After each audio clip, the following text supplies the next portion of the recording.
मैं हूं चंद्रप्रकाश शर्मा। आप देख रहे हैं चैनल लर्न विद CPS। आज हम अविकारी या अव्यय शब्दों का अध्ययन करेंगे। जिन शब्दों में लिंग, वचन, कारक, काल, पुरुष आदि के कारण कोई परिवर्तन नहीं होता है, वाक्यों में जिनका प्रयोग सदैव एक ही रूप में होता है, वे अविकारी या अव्यय शब्द होते हैं। अविकारी का मतलब जिसमें कोई विकार न हो यानी परिवर्तन न हो, और अव्यय का मतलब यही है कि जिसमें कोई खर्च या परिवर्तन नहीं हो। ऐसे शब्द होते हैं जैसे धीरे, शीघ्र, नीचे, अधिक, परंतु, क्योंकि आदि। हिंदी में अव्यय के मुख्य रूप से तो 4 ही भेद माने जाते हैं: क्रिया विशेषण, समुच्चय बोधक, संबंध बोधक और विस्मयादि बोधक। लेकिन नकारात्मक और सकारात्मक शब्द और निपात भी अव्यय के रूप माने जाते हैं। क्रिया विशेषण जैसे संज्ञा सर्वनाम की विशेषता बताने वाले शब्द विशेषण होते हैं, उसी प्रकार क्रिया की विशेषता बताने वाले शब्द क्रिया विशेषण होते हैं। यानी जो अव्यय शब्द क्रिया की विशेषता बताते हैं उन्हें क्रिया विशेषण कहते हैं। यानी क्रिया कब, कहाँ, कैसे हुई ये बताने वाले शब्द क्रिया विशेषण होते हैं, जैसे जल्दी, यहाँ, प्रातः, अधिक, धीरे आदि। क्रिया विशेषण के भी 4 भेद होते हैं। पहला है कालवाचक क्रिया विशेषण। जिन अव्यय शब्दों से क्रिया के होने के समय या काल का बोध हो उन्हें कालवाचक क्रिया विशेषण कहते हैं। जैसे कल रमेश जयपुर जाएगा, कल। मोहन प्रातः घूमने गया था, प्रातः। यानी क्रिया कब संपन्न हुई उसका उत्तर बताने वाला शब्द क्रिया विशेषण होता है।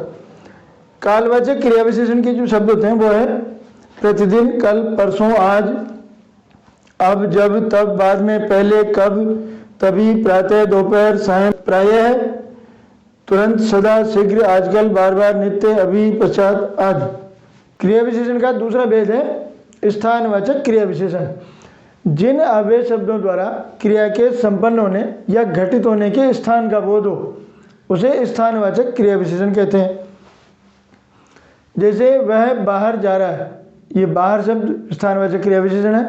वह दूर चला गया, दूर शब्द स्थानवाचक क्रिया विशेषण है। स्थानवाचक क्रिया विशेषण के अन्य शब्द ये हैं: यहाँ, वहाँ, इधर, उधर, पास, दूर, अंदर, बाहर, ऊपर, नीचे, निकट, नज़दीक, सामने, पीछे, दाएं, बाएं, इस तरफ, उस तरफ आदि। वाक्य में कहाँ प्रश्नवाचक शब्द का उत्तर जो शब्द होता है वो स्थानवाचक क्रिया विशेषण होता है। रीतिवाचक क्रिया विशेषण ऐसे अव्यय शब्द जिनसे क्रिया की विधि या रीति का बोध होता है उन्हें रीतिवाचक क्रिया विशेषण कहते हैं।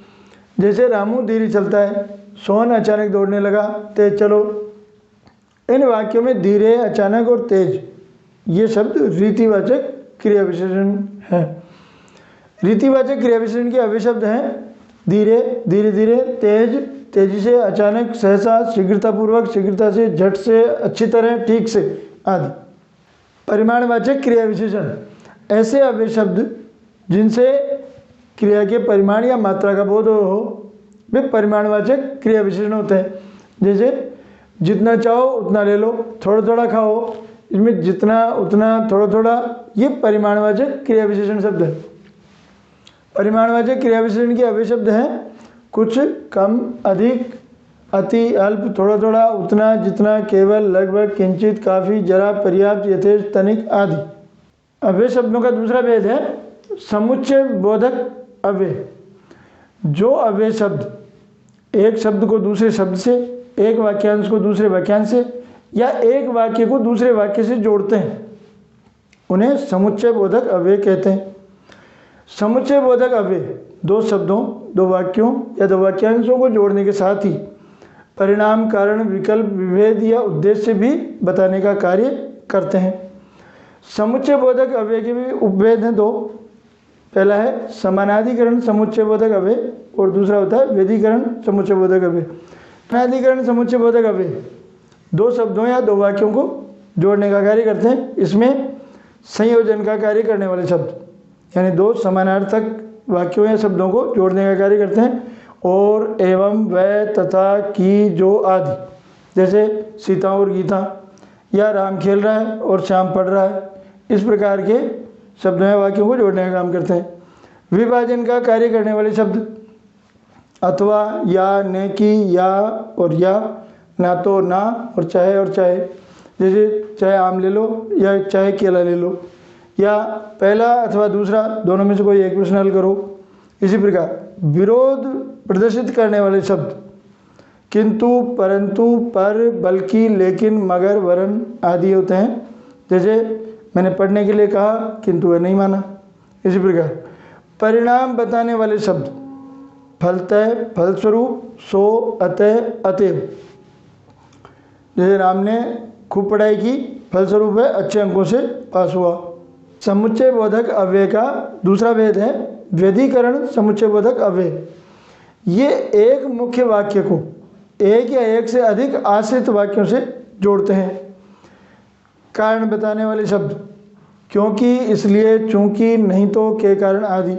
जैसे वह पढ़ नहीं सका क्योंकि लाइट नहीं आ रही थी, वह नहाया नहीं क्योंकि पानी नहीं था, उसने पढ़ाई नहीं की इसलिए फेल हो गया। उद्देश्य बताने वाले ताकि या जो कि, पढ़ाई करो ताकि पास हो सको। इस तरह संकेत बताने वाले शब्द जो, तो, यदि, यद्यपि, तथापि, जब, तब आदि। जैसे जब बारिश आएगी तब फसल बोई जाएगी। इस प्रकार निर्देशन का कार्य करने वाले शब्द अर्थात और यानी। एक ही बात को दूसरे शब्दों में समझाने के लिए उन दोनों वाक्यों को अर्थात या यानी शब्दों द्वारा जोड़ा जाता है। तीसरी प्रकार के अव्यय शब्द होते हैं संबंध बोधक या परसर्ग अव्यय। संज्ञा या सर्वनाम के बाद प्रयुक्त होकर उसका वाक्य के दूसरे शब्दों से संबंध दर्शाने वाले शब्द संबंध बोधक अव्यय कहलाते हैं। जैसे मोहन सोहन का भाई है, ये राम की पुस्तक है, सोनू पेन से लिख रहा है, बबीता ने खाना बनाया। इन वाक्यों में का, की, से, ने ये संबंध बोधक अव्यय है। संबंध बोधक अव्यय शब्द हैं ने, को, से, के लिए, का, के, की, में, पर आदि। ये कारकों के विभक्ति चिन्ह हैं। कर्ता, कर्म, करण आदि जो कारक होते हैं उनके विभक्ति चिन्ह हैं, और विभक्ति चिन्ह को ही परसर्ग कहा जाता है। इसलिए संबंध बोधक अव्यय को परसर्ग अव्यय भी कहते हैं। चौथे प्रकार के अविकारी शब्द हैं विस्मयादि बोधक अव्यय। हर्ष, शोक, क्रोध, घृणा, आश्चर्य, तिरस्कार आदि भावों को व्यक्त करने वाले शब्दों को विस्मयादि बोधक अव्यय कहते हैं। जैसे प्रशंसा के लिए शाबाश, वाह। हर्ष के लिए आहा, वाह वाह। शोक के लिए आह, हाय, ओह, उफ। आश्चर्य के लिए अरे क्या है। घृणा के लिए थू, छी, धिक्कार, हट। क्रोध के लिए रे, ए, अबे। इस प्रकार से नकारात्मक व सकारात्मक अव्यय। सहमति या स्वीकृति दर्शाने वाले शब्द सकारात्मक अव्यय तथा असहमति या अस्वीकृति दर्शाने वाले शब्द नकारात्मक अव्यय कहलाते हैं।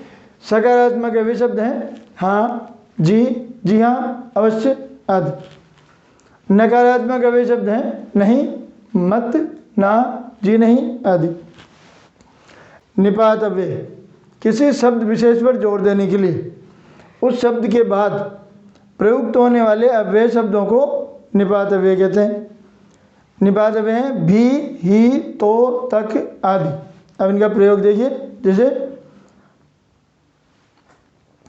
सारे बच्चे खेल रहे थे लेकिन राम तो पढ़ रहा था, तो राम शब्द पर अधिक जोर देने के लिए तो ये अव्यय शब्द है। एक बच्चा किसी घटना के बारे में गप मार रहा था, तो दूसरा बोला ज़्यादा गप मत मार, मैं भी वहीं था। ये मैं शब्द पर जोर देने के लिए भी काम आया। एक दिन कक्षा में टीचर आए, लड़कियां नाच रही थी तो बच्चों ने शिकायत की, सर लड़कियां तो नाच रही है। कौन कौन नाच रही है? टीना, मीना, राधा, मोनिका सब नाच रही। खड़ी हो गई, जिन जिन का नाम लिया। तब टीना बोली सर कुसुम भी नाच रही थी।